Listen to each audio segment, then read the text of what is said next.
చేసి నగల్ని డబ్బుని దోచుకుని వేలలో పారిపోయారు. నేను వెంటనే బయలుదేరొస్తున్నాను. I will smash those bastards.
Mister Vijay, I'm proud of you. ప్రజల్లో పోలీస్ డిపార్ట్మెంట్ పరపతిని పరువుని పెంచి నీలాంటి పోలీస్ ఆఫీసర్ను చూసి గర్వపడుతున్నాను. నీ సాహసాన్ని గుర్తుగా మన డిపార్ట్మెంట్ తరపున నీకు బంగారు పథకాన్ని కానుగ్గా అందిస్తున్నాను. Thank you very much. ఈ బంగారు పథకం నా బాధ్యతని మరింత పెంచింది. బాధ్యత ఎంత పెరిగినా దాన్ని నువ్వు సక్రమంగా నిర్వర్తిస్తావనే నమ్మకం నాకుంది mister Vijay. Thank you sir. But one thing, ఇక నుంచి నీ విజయాలు వినటమే తప్ప చూసి ఆనందించే అవకాశం మాకు లేదు. అదేమిటి సార్? విజయ్, నిన్ను ట్రాన్స్ఫర్ మీద హైదరాబాద్ పంపమని సెంట్రల్ గవర్నమెంట్ నుంచి ప్రత్యేకమైన ఆర్డర్స్ వచ్చాయి. హైదరాబాద్ ట్రాన్స్ఫరా? అవును. ఎవరూ సాల్వ్ చేయలేని ఒక ముఖ్యమైన కేసు విషయంలో నిన్ను అక్కడికి పంపించమని అక్కడ మన డిపార్ట్మెంట్ నుంచి రిక్వెస్ట్ వచ్చింది. మిస్టర్ విజయ్, పేరుకు తగ్గట్టుగానే నువ్వు ఎక్కడికి వెళ్ళినా విజయం సాధిస్తావని ఆశిస్తూ సాధించాలని మనసారా కోరుకుంటున్నాను. Wish you best of luck. Thank you sir. Lakshmi, అక్కడే ఒక క్షణం ఆగండి శ్రీవారు. శ్రీమతి గారి ఆజ్ఞ పాటించక తప్పదుగా. ఇంతకీ ఏమిటో కథ? అబ్బా, సరిగ్గా నిలబడండి. అది సరే గాని ఏమిటి కథ? ఏముంది, ఊరు వాడా మెచ్చుకున్నంత సాహసాలు చేసి ఎవరికి రాని మెడల్ సంపాదించారుగా. ఎవరి దిష్టి అయినా పడొచ్చు. Correct correct. ఎవరి దృష్టి అయినా నా మీద పడి నాకు దిష్టి తగలచ్చు. కానీ ఇలా హారతి పళ్ళం చుట్టూ తిప్పి దిష్టి తీయడం కంటే ఒక పవర్ఫుల్ పద్ధతిని ఈ మధ్యనే ఒక సన్యాసి కొత్తగా కనిపెట్టాడు. పవర్ఫుల్ పద్ధత? అవును. ఆ పద్ధతి అనుసరించి పొద్దున్న, మధ్యాహ్నం, సాయంత్రం, రాత్రి, అర్ధరాత్రి, వేకువజామున ఎప్పుడైనా సరే తీయొచ్చు. అలా గనక దిష్టి తీస్తే ఎట్టి పరిస్థితుల్లోనూ దిష్టి తగలదు. ఏమిటండి అంత గొప్ప పద్ధతి?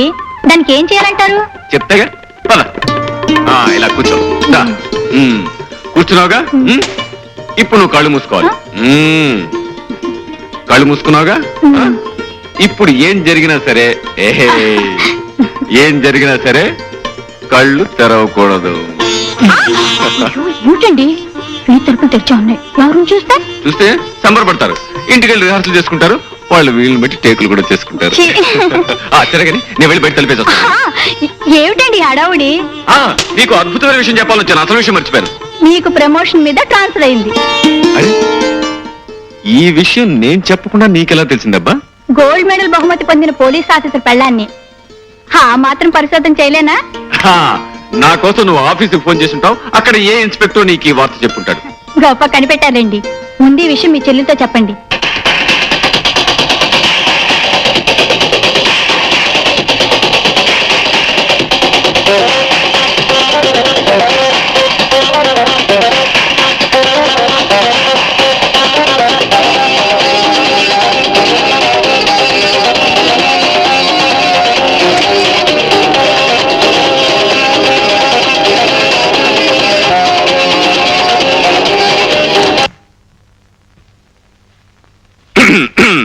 ఏమిటన్నయ్యా, ఎందుకు ఆఫ్ చేసావు? నాకు తెలియకూడతాను చెల్లెమ్మా. రాత్రి పగలు ఈ టేప్ రికార్డర్కి రెస్ట్ అనేది ఇవ్వకుండా మ్యూజిక్ పెట్టుకుంటావు కదా, నీకు విసుగనిపిస్తుంది? మ్యూజిక్ వింటవా? నేను కాలక్షేపానికి మ్యూజిక్ వింటూ కూర్చోలేదన్నయ్య. మరేం చేస్తున్నావమ్మా? ఎక్సర్సైజ్ చేస్తున్నాను. ఎక్సర్సైజ్. ఆహా. 1 2 3 4. ఫ్యాంటాస్టిక్. ఈ ఎక్సర్సైజ్ కంటే మంచి ఎక్సర్సైజ్ ఇంకోటి చెప్పనా? ఒళ్ళు వంచి ఇంట్లో సామానంతా ప్యాక్ చేయడం. సామాన్లన్నీ ప్యాక్ చేయడమా? ఎందుకని? నాకు ట్రాన్స్ఫర్ అయింది కనుక మన ఇక్కడి నుంచి జెండా ఎత్తేస్తున్నాం. ఏ ఊరికన్నయ్యా?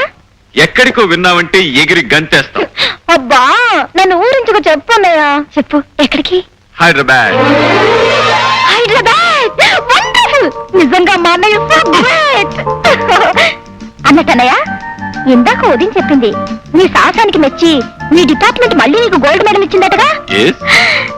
కంగ్రాచులేషన్స్. ఇప్పుడున్న గోల్డ్ మెడల్స్ కాకుండా ఇంకా 100 1000 మెడల్స్ రావాలి. అవి తల నుంచి కాళ్ళ వరకు తగిలించుకోగా ఇంకా చోట్లేక మరికొన్ని మిగిలిపోవాలి. అవి నీ చెల్లెమ్మ తగిలించుకోవాలి. అది సరే, నిజంగానే ఈ బంగారు పథకాలన్నీ నీ సాహసానికి మెచ్చి ప్రభుత్వం ఇచ్చినవేనా అన్నయ్య? కాదమ్మా, అసలు ఏమిటో చెప్పనా? చెప్పు. ఇవన్నీ నేను బజార్ నుంచి కొనుక్కొచ్చాను. చెప్పు అన్నయ్య. Come on.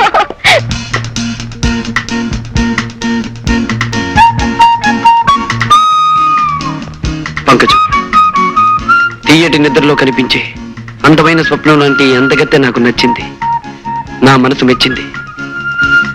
పరశురాం బాబు, తమరికి మాయ ఉందో మంత్రం ఉందో తెలియదు గాని ఎవరు చెప్పకుండానే దాని పేరు స్వప్న అని చెప్పేశారు మీరు. కరిగిపోని ఈ స్వప్నాన్ని కలకాలం నా కళ్ళల్లో నిలుపుకోవాలనుకుంటున్నాను. అందుకని 50,000 ఇస్తాను. ఏమంటావు? నేను 60,000 ఇస్తాను. పోని 70,000, 80,000, 80,000, 80,000. ₹1,00,000 ఇస్తాను.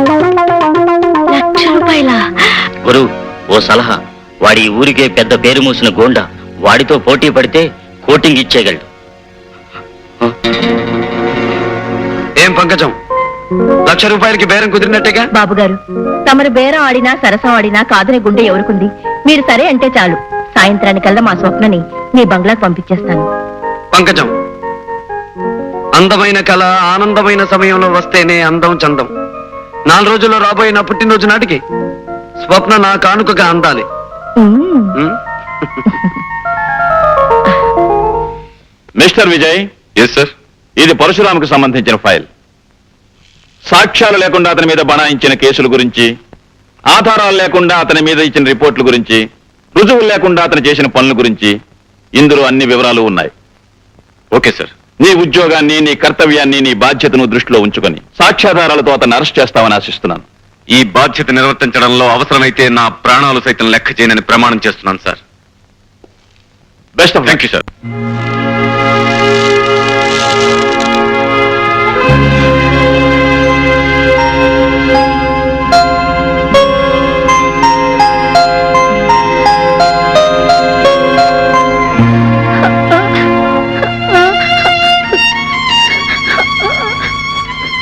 విజయ్, విజయ్,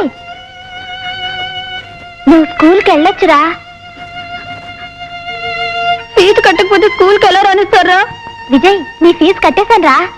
రాము, నీ ఫీజు కట్టకుండా నా ఫీజు. విజయ్, నువ్వు బాగా చదువుకొని పెద్ద ఆఫీసర్ అవ్వాలరా. రాము. రాము,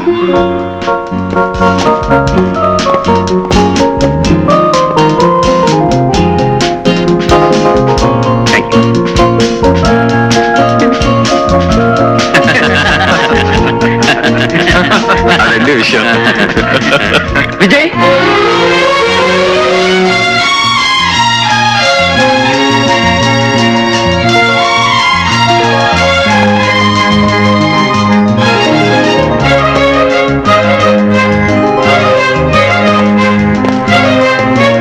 రాము, విజయ్, రాము, విజయ్, ఒరేయ్ రాము, విజయ్.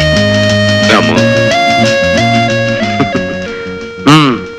చేతగాని హైదరాబాద్ పోలీస్ శాఖ నీ చేత నా చేతులకు సంఖ్యలు వేయించాలని వైజాగ్ నుంచి నిన్ను పిలిపించిందన్నమాట. ఆ విషయం నీకెలా తెలుసు? చట్టం నేరం కలిసి ఆడే ఈ చదరంగంలో మేం వేయబోయే ఎత్తు పోలీసులకి, పోలీసులు వేయబోయే ఎత్తు మాకు ముందుగానే తెలియడం మామూలే విజయ్. రాము, నా జీవితంలో ఎవరి వలన దేని వలన ఎదురుకాని కఠిన పరీక్ష ఇప్పుడు నీ వల్ల నాకు ఎదురవుతుంది. విజయ్, అవును, ఈ విజయ్ జీవితంలో స్నేహం చేసింది పేదరికంతో, చదువు సంఖ్యలతో, వృత్తి ధర్మంతో, ప్రాణానికి ప్రాణమైన ఈ పరశురాంతో. వీటిలో ఏ స్నేహం పెట్టని పరీక్ష ఇప్పుడు నీ స్నేహం నాకు పెడుతోంది పరశురాం. వ్యక్తిగతంగా నిన్ను కలుసుకున్నందుకు పొంగిపోయే నా మనసు వృత్తిపరంగా నిన్ను కలవాల్సిన రోజు తలుచుకుని కృంగిపోతోంది.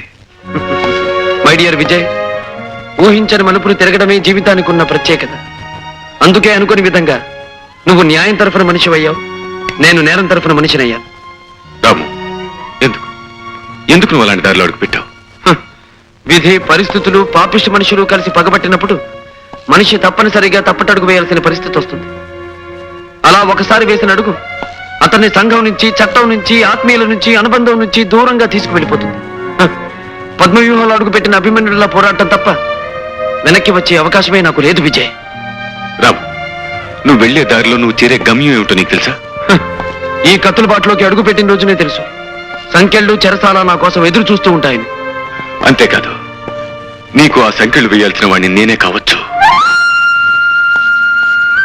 అంతకంటే నాకు ఆనందమేముంది, అదృష్టమేముంది? నాకు సంఖ్యలు తగిలించినందుకు ప్రభుత్వం నీకు బంగారు పథకం తగిలించిన రోజు అందరికంటే ఆనందించేవాడిని నేనే విజయ్, నేనే. కానీ ఆ రోజు అందరికంటే ఎక్కువ కుమిలిపోయేవాడిని నేనే రాము. ఎందుకో తెలుసా?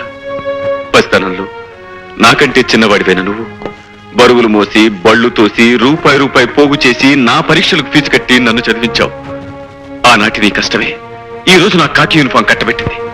ఆ రోజు నీ శ్రమే ఈ రోజు నన్ను ఇంత ఆఫీసర్ని చేసింది. నేను నువ్వు వెలిగించిన దీపాన్ని రాము, నువ్వు వెలిగించిన దీపాన్ని.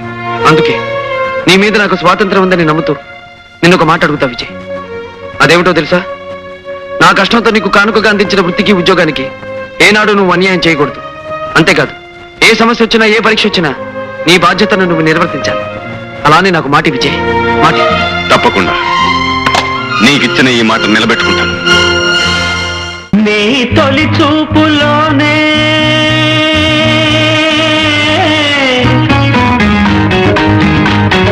ప్రేమకి పెళ్లికి బంతెన వేసిన శుభలేఖలే చూసుకోనా, వాలిన సందెల బలపుల కుంకుమ తిలకాలుగా దిద్దుకోనా.